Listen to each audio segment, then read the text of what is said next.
Hey, what's up guys, Gave Productions here, and today I'll be telling you how it feels like to use an AirTag without an iPhone. Now before anyone thinks that this is clickbait, I will first put a disclaimer. No, I do not own an iPhone and therefore cannot use the AirTag with an iPhone, so that's true. But yes, I do have an iPod Touch, so you may already know where this is going. But before I dive into any of that, let's first talk about the technical aspects of the AirTag and what its features are. The unboxing experience for the AirTag is pretty simple. There's your AirTag and some paperwork inside with no Apple stickers. To activate your AirTag, you're going to want to pull out the plastic wrapper from the AirTag, which closes the battery circuit and turns the AirTag on.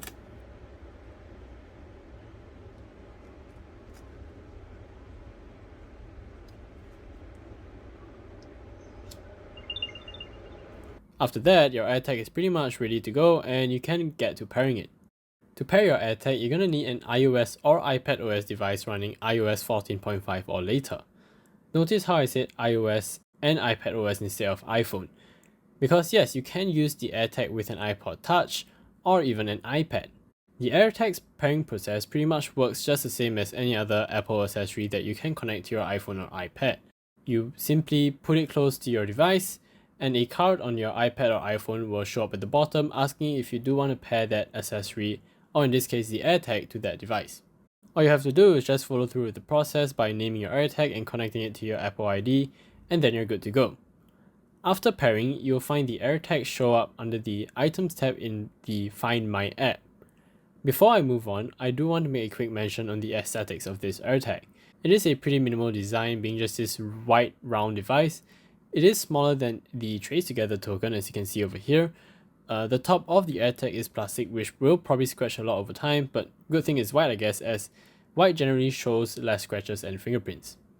The bottom of the AirTag is a metal casing, which is probably stainless steel judging by the weight of it and how it is magnetic. Here's something to note: the metal does scratch extremely easily and picks up a lot of fingerprints.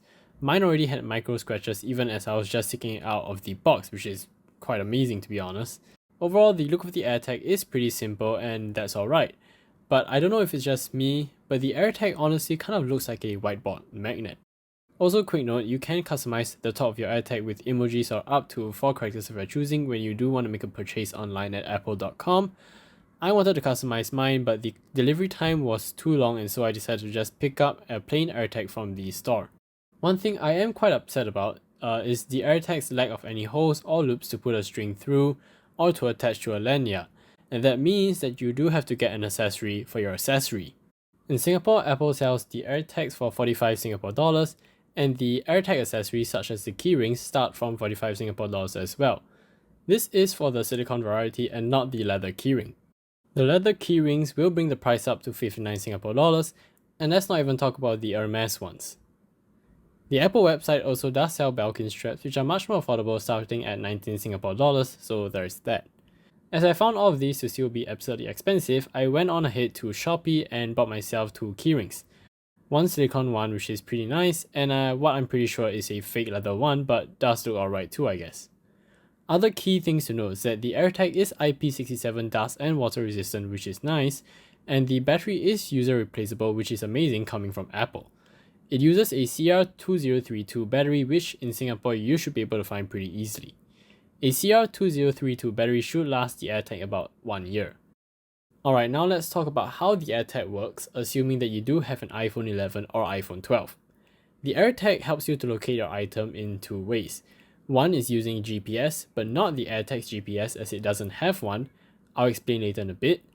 And 2, using UWB technology or ultra wideband technology. I'll explain both. So how does the AirTag use GPS positioning if it doesn't have an inbuilt GPS? Well, it's pretty simple honestly. It leaches the GPS positioning off of other iOS or iPadOS devices. Basically, how the AirTag connects to your phone is through Bluetooth Low Energy, but this is also exactly how it communicates with other devices nearby. So in order to have the location of the AirTag updated, is to have it be in Bluetooth range of any other iPhone, any other iPod, or any other iPad around it. For example, when someone with an iPhone walks within about 10 meters of your AirTag, their iPhone will pick up your AirTag signal and update your AirTag's location for you. Now this is supposedly pretty secure and encrypted, so it doesn't sell away your location even though it is not your AirTag. But with all that being said, we can still tell that the AirTag's location is quite inaccurate. As you can see, the AirTag's radius is pretty large and it is hard to determine exactly where the AirTag is. So how do you precisely find your AirTag then? By using UWB. All iPhones from the iPhone 11 onwards have UWB built into them, which will help you to locate the AirTag more precisely. It does work pretty well and it is pretty accurate. All you have to do is just follow the arrow on your iPhone and you should be able to reach your AirTag eventually.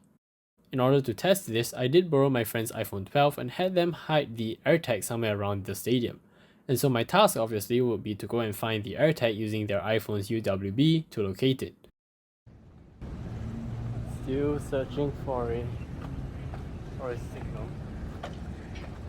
I could play a sound.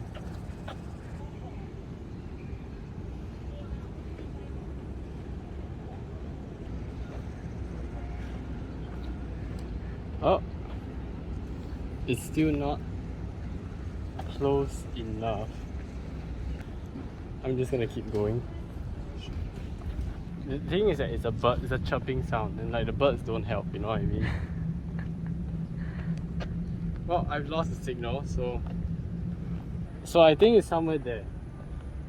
Oh, okay, looks like I'm close enough where it's starting to detect roughly the location. Oh, okay. So now I just have to follow the arrow.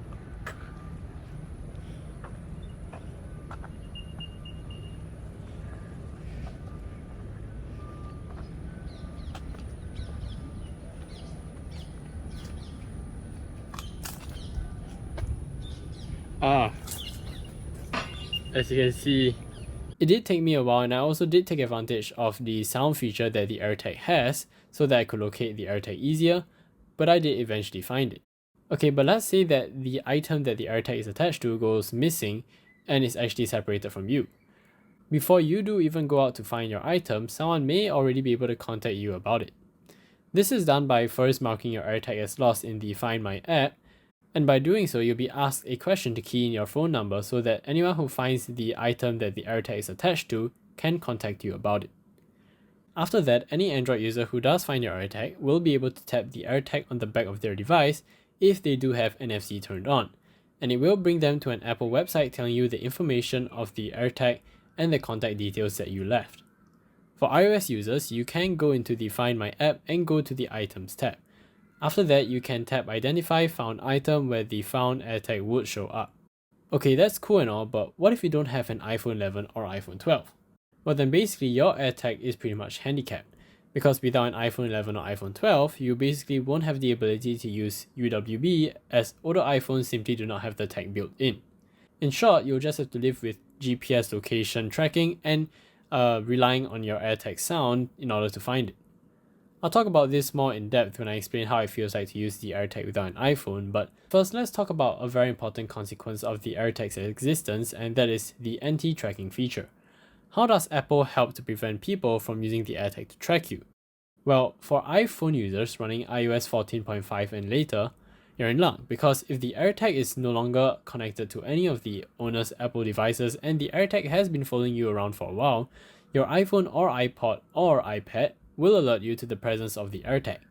If you are, however, an Android user and don't carry around any iOS device, then you're a little out of luck, because if the AirTag is separated from its owner for more than 72 hours, it will start to play a chirp sound frequently to alert nearby people to its presence.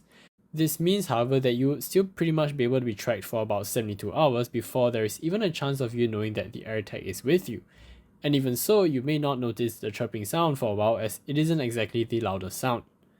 So that is quite unfortunate, but I guess we Android users will have to make do with what Apple gives us, right? With all that being said, is it still possible to use an AirTag without an iPhone? And if so, what is the cheapest way to do so? Well, as you have probably figured out by now, yes, you can use an AirTag without an iPhone, but you will need an iOS device or an iPad device to set up the AirTag. This means that the cheapest way to use an AirTag will be to already be owning an iPad which is running iPadOS 14.5 or later, or by purchasing the cheapest 7th generation iPod Touch, as that is the only iPod Touch today that does support iOS 14.5. So to put it literally, assuming you don't have any iOS device or iPads, then you will need to spend about 344 Singapore dollars to purchase a base iPod Touch and one AirTag.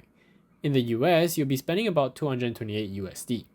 Of course, the smarter way to do it, however, will be to pick up a second-hand iPhone or iPad that does support iOS 14.5, like an iPhone 6s or an iPad Air 2. Okay, but how about if I already own a Mac? Well, unfortunately, you will still need to pick up an iOS or iPadOS device, as the setup process for the AirTag does require an iOS device for some reason.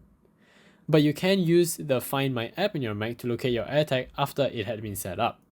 I have an iPod Touch 7th generation, and if you do want to see the review of the iPod Touch 7th generation, then I will put it in the link in the top right corner of this video.